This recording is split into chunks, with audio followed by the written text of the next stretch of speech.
Shabbat Shalom. I am so thrilled that we're honored to invite Rabbi Hannah Bender to share some words of Torah with us this morning on the Parsha and also in honor of Pride Shabbat.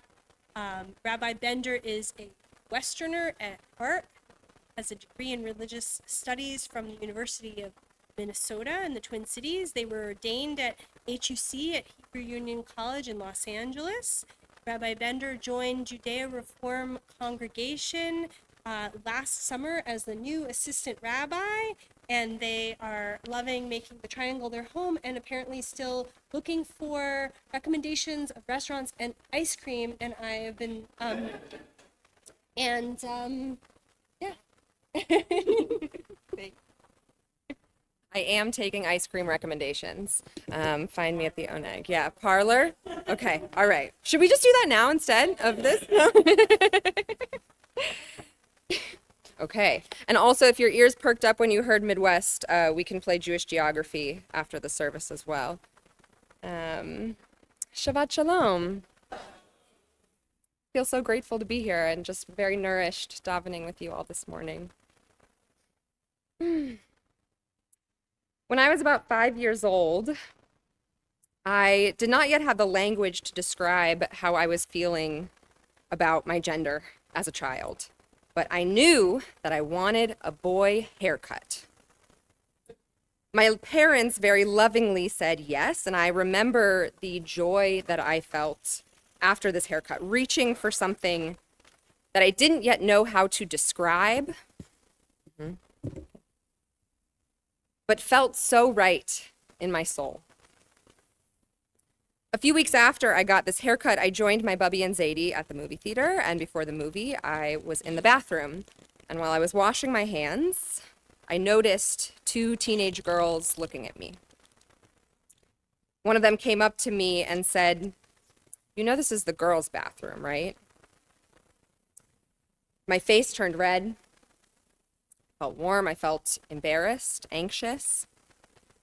"Yes, I am a girl," I responded, hesitantly. The words felt like slime coming out of my mouth. They also felt wrong. Though I needed to say them to express my belonging in that space. The girls laughed as I fled the bathroom, feeling humiliated. I didn't share what happened to my bubby, still not really having the words to describe my own understanding of what had just happened.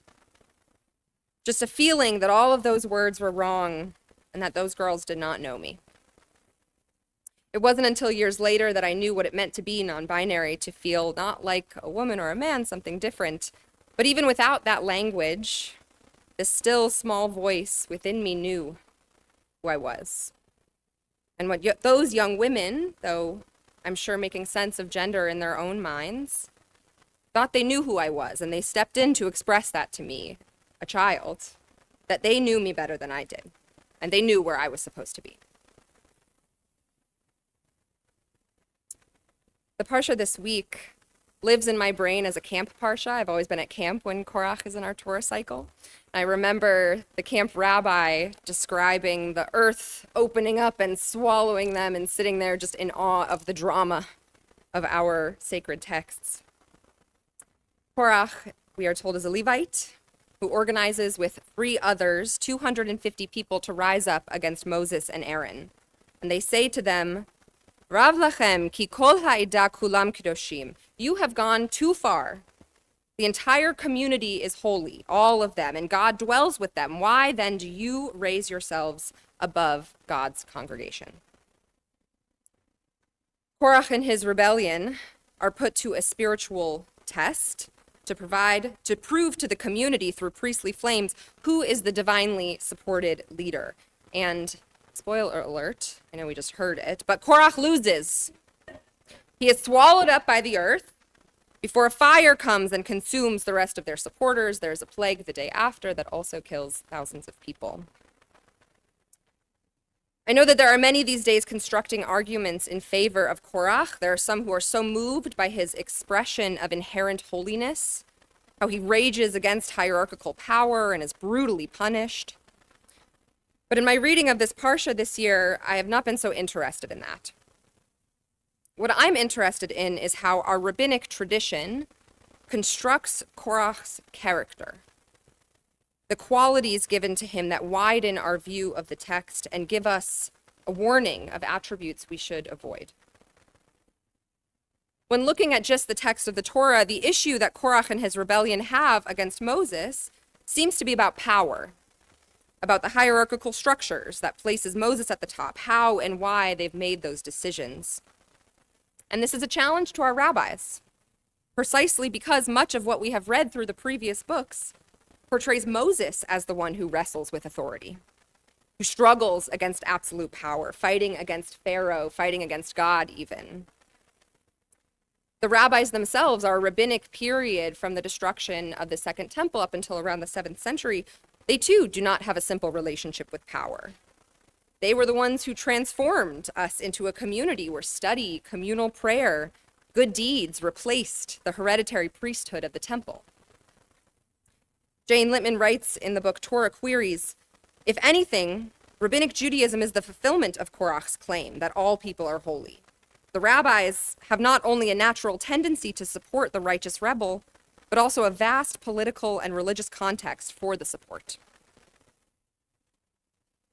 So if the rabbis are okay with a power struggle, they're okay with a righteous rebel, why Korach needed to be swallowed up by the earth had to be about something more. It has to be about Korach's methods and his character. And so they widen our view of this story through Midrash that paints Korach not as a conscientious dissenter, but as a power-hungry, ego-driven hypocrite, giving us clues to the characteristics we and our leaders should strive for as a foil. Throughout rabbinic literature, we're given scenes of Korach's sins. In Bamidbar Rabbah, Midrash on Numbers, we see a know-it-all Korach. We see him interrogate Moses about the laws of tzitzit, which ends with Korach saying to Moses, "You haven't really been commanded to do these things, you're just making it up." In Bavli Sanhedrin and in Midrash Tanhuma, Korach is described as a scorner, one who spreads false rumors of Moses' corrupted leadership, taking advantage of the fears of the people in the wilderness to gain power for himself. The Midrashim add to this picture of a clever Korach, based in ego, one who calls Moses out on the power he has only as a way to acquire it himself, feeling that he knows more, he knows best, and he deserves that power. Right after Korach and his followers approached Moses with their complaints, Moses vayipol al panav, he falls on his face. This happens twice. We might see this as an expression of exhaustion. Oh my gosh, they're complaining again. But often, this phrase is used as an expression of humility towards God. The Torah tells us that Moses, while not perfect, we know, was exceedingly humble. This is how we are called to act in this world. By turning to our Creator, trusting in the divine with humility, while Korach only is trusting in himself and believed that he knew more than those around him and knew more than God.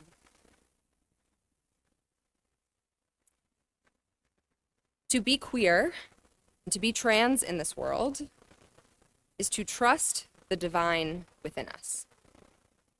It is to listen to the inner calling, the inner truth of who we are. Artist and activist Julian K. Jarboe wrote, "God made trans people for the same reason God made wheat but not bread, grapes but not wine, so that humanity might share in the holy act of creation." To follow the urge within oneself, to exist as your truth within this world, is to be deeply connected to the divine. When queer and trans people make themselves known to us and to the people around them, to the world, and when they transform themselves into who they know they are actively bringing more truth into the world, which is a blessing to all of us. There's no one path, no one way in doing this. For many, it is ever evolving. It might take time to figure out, but to allow yourself, to allow the people that you love to be on that journey is to say, I trust you to know yourself. We know there are many in this world who hold on to Korach's energy, people who believe that they know more, that they know what gender is, that they know how one should feel, how one should act, what the Bible says it, what God says about it. We see people claim that they know more than mental health professionals and scientists and sociologists who tell us that to believe queer and trans people, to trust them when they tell us who they are, to use their chosen name, to use their pronouns, is life-saving. There are many of these people who have great access to power and have used their clever egos to gain that power, manipulating the fear of others. In this time of greater representation, sometimes it can be easy to think that it's not that big of a deal anymore. But we are seeing all the time how the rights of these individuals are at risk. Just this last week, we celebrated the legalization of gay marriage for only 10 years in this country. The legal freedoms that our community has gained is still so new and is still so at risk. The feelings that I had as a child, Baruch Hashem, I now have language for. Our children, our loved ones, our family and friends, so many more people have access to language that describes their experiences, that describes the divine truth seeking to emerge from their souls. To allow ourselves to feel them, to take this language on, is an expression of trust in ourselves and in the divine. After the dramatic showdown between Korach and Moses, there is another test, one that suggests a different way of measuring leadership. God instructs Moses to have the leaders of each tribe bring a wooden staff inscribed with the leaders' names on them, and to place them inside the Holy of Holies. Aaron's name is inscribed on the staff of the tribe of Levi. When they return the next morning, we find that his staff had brought forth sprouts. It had created blossoms. It had grown almonds. Through this, Aaron's legitimacy is affirmed. And though the community is still unsettled and afraid, still, we got a long time in the wilderness, witnessing the power of their God, Aaron's staff flowering and producing fruit stands as a promise of what can be. A symbol of leadership that is not grounded in ego, not just seeking power and fame. Rabbi Toba Spitzer writes that this represents a leader that enables growth, allowing a community, a society, a nation to flower to its full potential. Korach's name holds the same Hebrew letters as Korach, ice.